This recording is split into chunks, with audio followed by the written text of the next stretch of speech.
¿Qué tal, hermanos? Llegamos así al fin de la epístola de los Romanos. Vamos a empezar el último capítulo. A nosotros nos corresponde entonces tratar los primeros 16 versículos del capítulo 16 a los Romanos, que dice así: os recomiendo además nuestra hermana Febe, la cual es diaconisa en la iglesia en Cencrea, que la recibáis en el Señor como es digno de los santos, y que la ayudéis en cualquier cosa en que necesite de vosotros, porque ella ha ayudado a muchos y a mí mismo. Saludad a Priscila y a Aquila, mis colaboradores en Cristo Jesús, que expusieron su vida por mí, a los cuales no solo yo doy gracias, sino también todas las iglesias de los gentiles. Saludad también a la iglesia a su casa. Saludad a Epéneto, amado mío, que es el primer fruto de Acaya para Cristo. Saludad a María, la cual ha trabajado mucho entre vosotros. Saludad a Andrónico y a Junias, mis parientes y mis compañeros de prisiones, los cuales son muy estimados entre los apóstoles y que también fueron antes de mí en Cristo. Saludad a Amplias, amado mío en el Señor. Saludad a Urbano, nuestro colaborador en Cristo Jesús, y a Estaquis, amado mío. Saludad a Apeles, aprobado en Cristo. Saludad a los de la casa de Aristóbulo. Saludad a Herodión, mi pariente. Saludad a los de la casa de Narciso, los cuales están en el Señor. Saludad a Trifena y a Trifosa, las cuales trabajan en el Señor. Saludad a la amada Pérsida, la cual ha trabajado mucho en el Señor. Saludad a Rufo, escogido en el Señor, y a su madre y mía. Saludad a Asíncrito, a Flegonte, a Hermas, a Patrobas, a Hermes y a los hermanos que están con ellos. Saludad a Filólogo, a Julia, a Nereo y a su hermana, a Olimpas y a todos los santos que están con ellos. Saludaos los unos a los otros con ósculo santo. Os saludan todas las iglesias de Cristo. Bueno, hasta aquí nomás la lectura de la palabra. Y yo creo que cuando íbamos leyendo estos pasajes, a algunos de ustedes les habrá parecido un poco azaroso leer esta lista de nombres. Cuando llegamos a pasajes como estos, nos parecen un poco áridos, lista de nombres. ¿Para qué tanto el Espíritu quiso que quedara en las Escrituras? Pero si nosotros hacemos memoria, vamos a ver en los Evangelios las genealogías del Señor. Más adelante en el Antiguo Testamento encontramos listas cronológicas, listas genealógicas de los reyes de Israel. Encontramos también allí el conocido capítulo de Génesis capítulo 10, donde está aquella larga lista de la población del mundo en aquel entonces, por sus naciones, por sus lenguas. Y también tenemos la genealogía allí de los primeros hombres después de Caín y Abel. Es decir, que al leerlos parecería ser que fueran un poco áridos, pero miren, es necesario que nosotros aprendamos a encontrar en aquellos pasajes que aparentemente son áridos y duros de leer, de captar también el sentido. Tratemos nosotros de pensar por qué están. Y tenemos que sacar una conclusión, algo que me enseñaron a mí en la facultad, en las épocas de estudiante. Un profesor nos dijo que el mejor lenguaje es el silencio, que en los documentos históricos nosotros tendríamos que interpretar y estudiar los silencios que se dan, es decir, lo que no se dice. Y sin duda alguna, en todos estos pasajes que nos han quedado tanto en el Antiguo Testamento como en el Nuevo, en todos estos que son listas genealógicas, cronologías, lista de saludos y demás, hay cosas que no se dicen, porque las tenemos que saber entender. Hay silencios que son más significativos que las muchas palabras.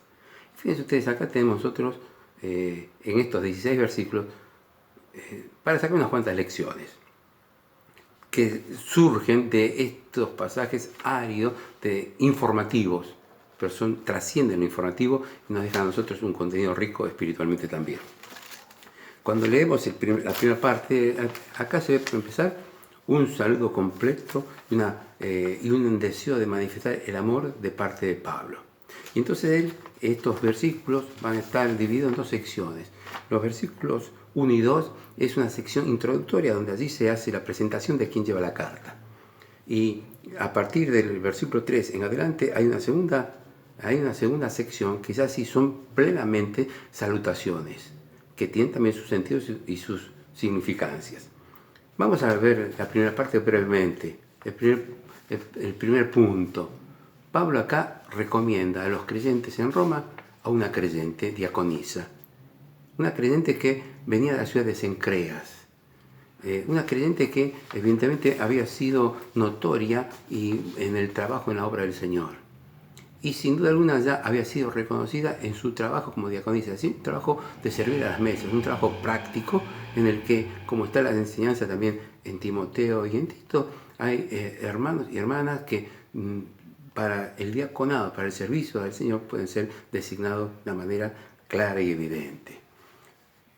Pero aparte de esto, notemos que esta hermana venía por motivos particulares. Evidentemente tenía que hacer trámites.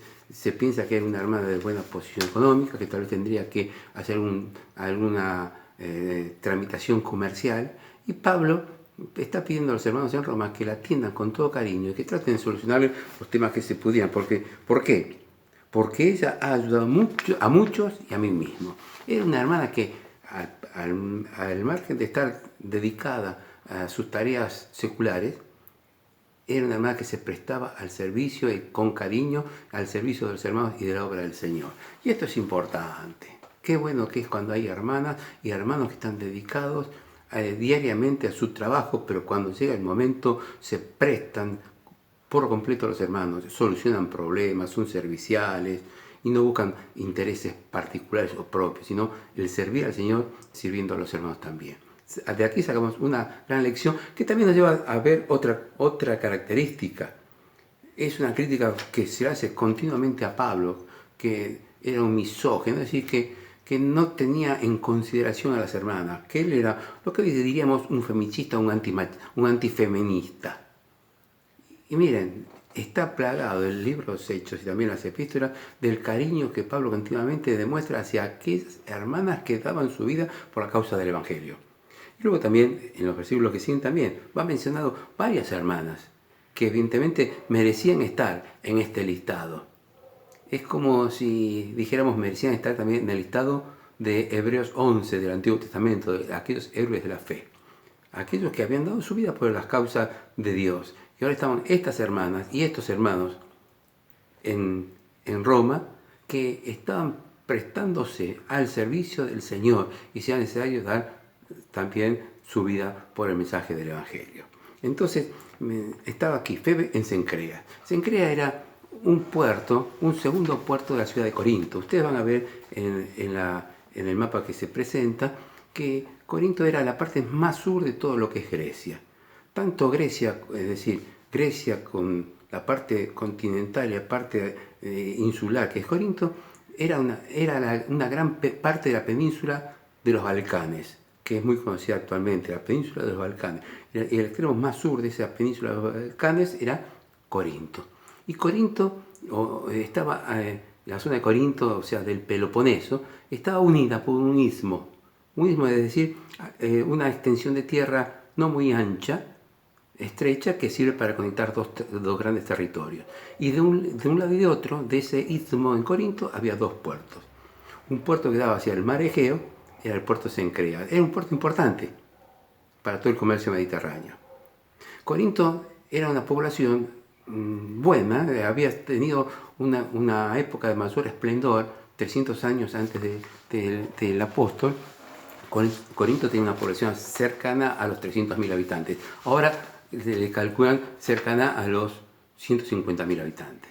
Para que nos ubiquemos, Roma en este periodo se calcula una población que variaba entre 1.200.000 a 1.600.000 habitantes. Si queremos tener una idea de cómo serían esas extensiones y cómo sería la población, pensemos esto. Pensemos que si Roma tenía 1.260.000 habitantes y una extensión aproximada de 1.200 kilómetros cuadrados, la ciudad de Buenos Aires, actualmente con 30 kilómetros cuadrados, 32, tiene 3 millones de habitantes. Claro, Buenos Aires lleva para arriba. Roma se extendía, por eso, pero la población de Roma en ese entonces se estaban calculando entre 1.200.000 y 1.600.000 habitantes. Y la de Cencrea era un puerto de Corinto. Corinto era el núcleo urbano importante. De allí venía Febe, de allí venía todo el comercio y de ahí también venía toda la corriente misionera evangelizadora que llega hasta Roma. Así que esto es bueno tenerlo en cuenta para ubicarnos en el tiempo y en el espacio. Pero ahora empieza Pablo a la lista de conocidos, a la lista de aquellos a los cuales manda sus saludos, decimos del versículo 3 al 16. Y en esto vamos a dividirlo en 4 grupos, los saludos. En primer lugar, hacia Aquila y Priscila. Aquila y Priscila, como dice acá, se expusieron, mis colaboradores en Cristo Jesús, expusieron su vida por mí. Eran colaboradores, no en los tiempos buenos solamente, colaboraban con el apóstol en los tiempos buenos y en los tiempos malos. Pablo los conoce a Aquila y Priscila ya, según el libro de los Hechos, en Corinto, cuando los encuentra porque habían tenido que salir o emigrar de Roma. Estos creyentes habían llegado hasta Roma, no sabemos cómo, y en la época del emperador Claudio son expulsados los creyentes. Entonces Aquila y Priscila son expulsados también y Pablo los conoce en Corinto. Y allí trae un fuerte vínculo que va a servir para tener también una estrecha colaboración en el mensaje del Evangelio en Corinto y en la zona del Asia Menor. Este matrimonio era un matrimonio creyente de origen judío y pasaron a la historia bíblica por el hecho de haber tomado a Apolos, un creyente nuevo, helénico, de mucha cultura, pero que le faltaba madurar espiritualmente, lo llevan a su casa y le enseñan todas las cosas de Dios. Tenían un trabajo secular igual al de Pablo, eran constructores de carpas, de tiendas de aquel entonces. Y se ve que entonces hubo gran afinidad entre Aquila y Priscila y Pablo. Y ahora Pablo entonces, cuando ya Aquila y Priscila han vuelto a Roma, no sabemos en qué circunstancias, pero ya ahora los encontramos nuevamente en Roma, los tiene que saludar y les tiene que pedir también que los traten con mucho cariño. Dice, mis colaboradores en Cristo Jesús que expusieron su vida por mí, a los cuales no solo yo doy gracias, sino también todas las iglesias de los gentiles. Qué lindo, qué linda lección ya en este listado. Hermanos que trabajan para el Señor y hermanos que son reconocidos por todas las iglesias. Esta es una pauta muy importante de la que tenemos que aprender y mantener una constante guarda. ¿Por qué? Tenemos que querer a todos los hermanos, pero tenemos que, por sobre todas las cosas, querer y reconocer a todos los que vienen reconocidos por las iglesias. Esto nos va a evitar muchos problemas. El testimonio, el ministerio público, una congregación local de hermanos que vienen de afuera, tiene que venir respaldado por el testimonio de una vida congregacional y que las iglesias también aceptan ese testimonio de ministerio. Si no, por ahí corremos el peligro de que nuestros púlpitos se llenen de hermanos que parecen buenos, pero que no tienen una vida de iglesia. Hermanos que andan itinerando, pero no hacen vida congregacional. Son escasos casos que hemos visto nosotros personalmente, pero esto es una advertencia que tenemos que dar y que surge de esta escritura, de esta palabra también. El segundo grupo en estos saludos nos referimos a las iglesias locales. ¿Cómo? La carta va dirigida a la iglesia de Roma, ¿sí? ¿Sí? A la iglesia del Señor en Roma. Pero fíjense ustedes, si prestamos atención, en el versículo 5 dice, también saludad a la iglesia de su casa. Es decir, que en la casa de Priscila y Aquila había una iglesia local. ¿Sí? Más adelante también, en el versículo 14, dice, saludando a Síncrito, a Fregonte, dice, y a los hermanos que están con ellos, los hermanos que se reunían en la casa de estos hermanos. Y posteriormente también en el versículo 15 termina diciendo, y a todos los santos, a Olimpas y a todos los santos que están con ellos. Miren, ya hay 3 casos aquí bien claro, bien evidente, de que la iglesia en Roma era la iglesia de Cristo, que se manifestaba localmente en 3 congregaciones. Esto es importante. No hay una única iglesia. No hay una iglesia que controla y que admite únicamente a los que van a esa iglesia. Aquí había 3 congregaciones locales que mantienen la armonía en el Señor y que entonces tienen un crecimiento espiritual conjunto. Y aquí se ve esto así. Luego también, hacemos la aclaración para que no nos confundamos, estaba otro grupo, un tercer grupo, que podemos denominar el grupo de la casa. ¿Qué significa esto? Había creyentes que se denominaban de una manera distinta. Por ejemplo, el versículo 10 nos dice: saludad a los de la casa de Aristóbulo. Y en el versículo también 11 nos dice nuevamente: saludad a los de la casa de Narciso, los cuales están en el Señor. Presten atención, la casa de Aristóbulo y la casa de Narciso. No se refiere a iglesias locales.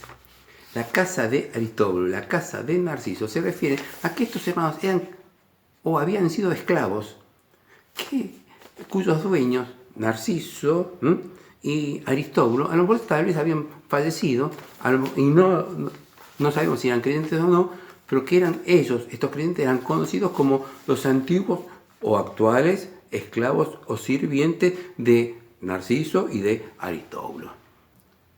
Sí, había hermanos libres en Roma, libres en la ley. Y había hermanos siervos o esclavos en la ley. Pero todos eran hermanos en Cristo y eran reconocidos. Y Pablo los saluda y dice: los cuales están en el Señor. No hay otra categoría. No hay ni rico ni pobre, no hay ni libre ni siervo, como dirá más adelante Pablo, sino que los que están en el Señor. Qué importante es que nosotros mantengamos un vínculo común con todos nuestros hermanos, sin establecer diferencias, siempre y cuando estemos en el Señor. Ellos estén y nosotros también debemos estar en el Señor. Es decir, ya 3 congregaciones locales, grupos de hermanos que venían pertenecientes por su aspecto social a una casa rica, pero que ellos eran los esclavos. Ellos eran los sirvientes y llegaban a integrar totalmente la iglesia del Señor en Roma. El mensaje del Evangelio abolió todas las diferencias sociales, pero siempre está el vínculo espiritual. Ellos estaban en el Señor. Aprendamos nosotros también a estar en el Señor unos a otros, en el Señor con aquellos hermanos que a lo mejor parecería ser que tuvieran diferencias, circunstancias distintas a nosotros, pero son nuestros hermanos en la fe. Y hay un grupo final, un tema final, otro grupo, que lo denominamos nosotros o lo marcamos así por temas y expresiones que se ven aquí en este capítulo. Miren ustedes, por ejemplo, hay una expresión, amados. En el versículo 5 se habla de amados. En el versículo 8, hablando de amplia, dice: amado mío en el Señor. En el versículo 9 de Estaquis o Estaquio habla de amado mío. Es decir, aquí también, versículo 12 está hablando de una hermana, Pérsida, amada Pérsida, la cual ha trabajado mucho en el Señor. Pablo se encarga de caracterizar a ciertos hermanos. Y había hermanos que, al margen de sus características de hijos de Dios, merecían el epíteto de amados, de ser queridos. ¿Por qué? Porque están en el Señor también, porque les interesaba la obra de Dios, porque querían estar atentos a todas estas circunstancias del servicio para el Señor. Estaban siempre atentos a las necesidades de la obra y a la extensión del mensaje del Evangelio. Y entonces eran amados por los apóstoles, amados por los siervos del Señor, amados por los miembros de las congregaciones locales, eran amados porque ellos también estaban en el Señor. Otra palabra más que se destaca es la de colaboradores. Colaboradores.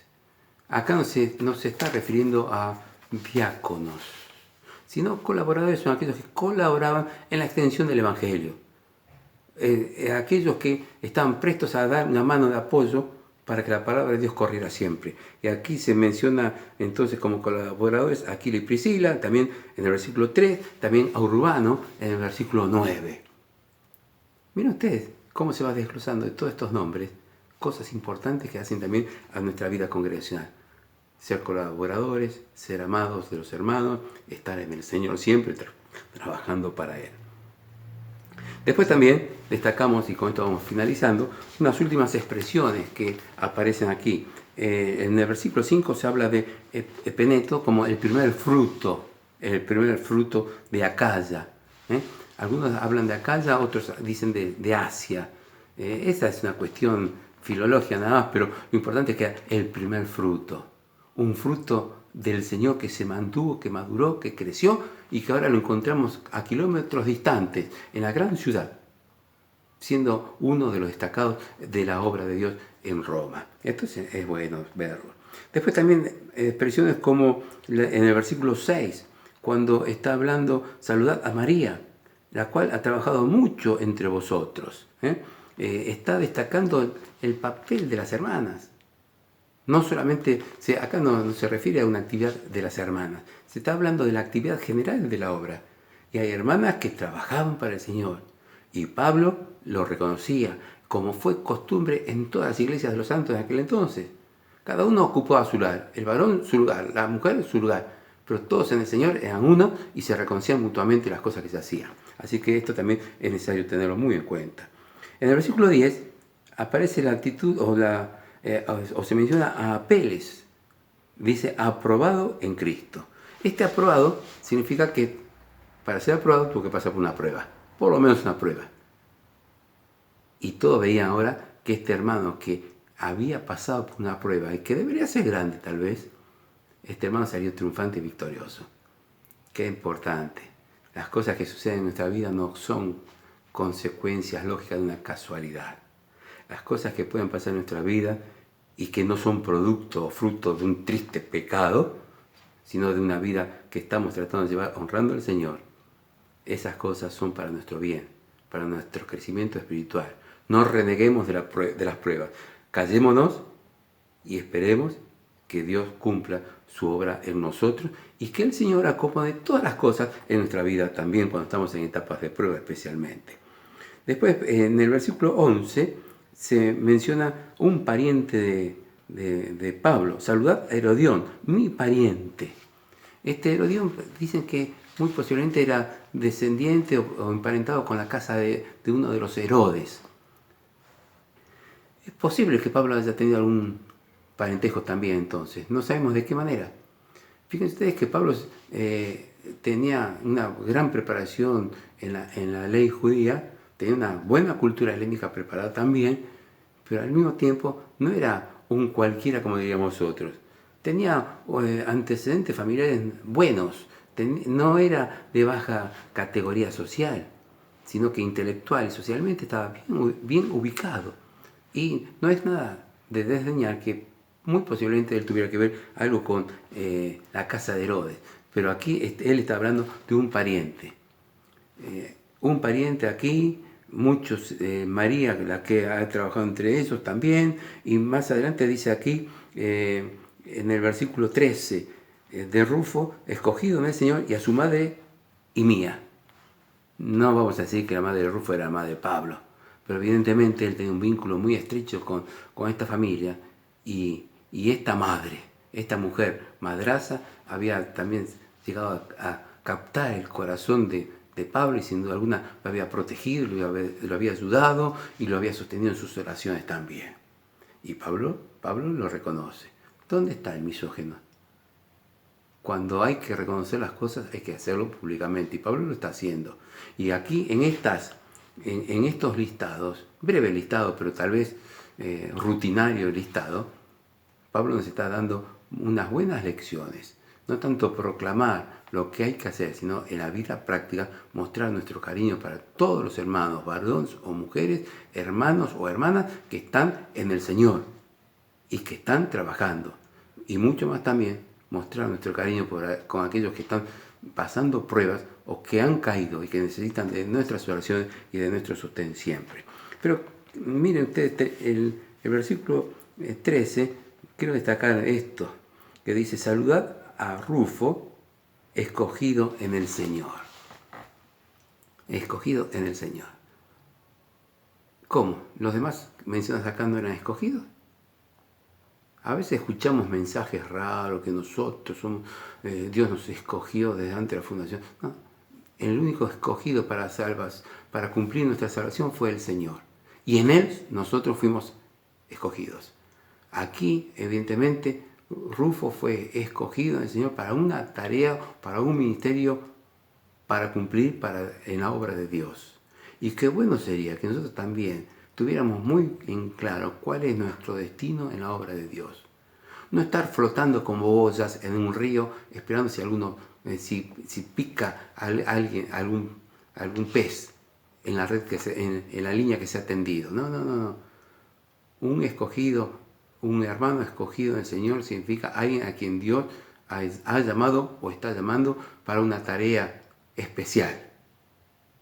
Y para ver esto, no hay nada mejor que escuchar la voz de Dios, hacer silencio de nuestra voz y ver qué es lo que Dios nos está pidiendo que hagamos y para qué nos está llamando. Nos llamó para salvación, nos llamó para estar congregados, también nos ha de llamar para tareas que Él tiene preparadas para nosotros. Y es nuestra responsabilidad discernir esas tareas y hacer como el consejo de Eclesiastés: todo lo que te viniera a la mano, hazlo pronto, pero con convicción de que es Dios el que nos está dando esa tarea para hacerla. Y termina entonces este pasaje, después de reforzar el hecho de la plena comunión y todos los santos que están con ellos. En el versículo 15 dice: saludaos los unos a los otros con ósculo santo. Os saludan todas las iglesias de Cristo. Había una costumbre antigua, un beso especial que se daban los creyentes, el ósculo santo. Y lo practicaban. Hoy nosotros no podremos tal vez hacerlo. Seguimos todavía con esta cuarentena y quién sabe qué cosas nos tiene preparada el Señor en todo esto que estamos viviendo. Pero qué lindo que es la muestra de cariño y de amor para con los hermanos. Pero más aún acá, no solamente Él recomienda esto, sino que también dice: os saludan todas las iglesias de Cristo. Ya no es de una región, no es de una ciudad, no, todas las iglesias con las que Pablo tenía contacto, enteradas de su viaje a Roma, enteradas también de esta carta que le estaba escribiendo como era su intención de ir a Roma, todas las iglesias también mandaban su saludo de comunión con las iglesias en Roma. Esas tres, tal vez había alguna otra más, pero había comunión entre las iglesias.